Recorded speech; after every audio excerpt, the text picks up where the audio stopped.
எல்லாத்துக்கும் happy Pongal friends. இன்றைக்கி நம்ம வீட்டில் பொங்கல் வைக்க போகிறோம். அதுக்காக பச்சரிசி மண்டை வெல்லம் எல்லாம் எடுத்துகிட்டு ஃப்ரெண்ட்ஸ். நம்ம நெய் பாக்கெட் ஒன்று வாங்கியிருந்தோம். அதுக்கப்புறம் ஏலக்காய் முந்திரி இதெல்லாம் வாங்கியிருந்தோம். நம்ம வந்து பொங்கப்பானை வந்து இதான் ஃப்ரெண்ட்ஸ் நம்ம வச்சுருக்கோம் ஃப்ரெண்ட்ஸ். ஃபஸ்ட்டு எடுத்தோம் நம்ம முழு முதற் கடவுள் நம்ம விநாயகருக்கு படைச்சிட்டு அதுக்கப்புறம் வெளியெல்லாம் ஆர்த்தி காட்டிட்டு அதுக்கப்புறம் வந்து நம்ம பொங்கல் சாப்பிட்லாம் ஃப்ரெண்ட்ஸ். ஹாப்பி பொங்கல் எல்லாத்துக்கும் ஹாப்பி பொங்கல் ஃப்ரெண்ட்ஸ். இந்த தை மாதம் பிறந்து எல்லாத்துக்கும் ஒரு நல்ல வழி பிறக்கட்டும். எல்லாத்துக்கும் ஹாப்பி பொங்கல். இந்த வருஷம் கடைசிக்குள்ளே நம்ம 1 மில்லியன் சப்ஸ்கிரைபர் அடிக்கிறோம். Happy Pongal friends.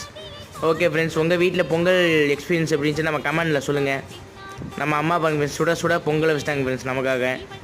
அது அந்த பொங்கல் பார்க்கும் போதே பாருங்கள், சாப்பிட்றதுக்கு டேஸ்ட்டு வேறு லெவலாக இருக்கும். அதை எடுத்து சாப்பிடும் போது டேஸ்ட்டு அருமையாக இருந்துச்சு ஃப்ரெண்ட்ஸ். அது பாருங்கள், இனிப்பு நல்லா இருந்துச்சு ஃப்ரெண்ட்ஸ். அதுக்கப்புறம் நம்ம அம்மா சாப்பிட்டுட்டு இருந்தாங்க ஃப்ரெண்ட்ஸ். பொங்கல் எப்படிமா இருக்குது? நல்லா இருக்கா? சரி, ஓகேம்மா. Okay friends, tata bye bye. நம்ம சேனலை சப்ஸ்கிரைப் பண்ணிக்கோங்க.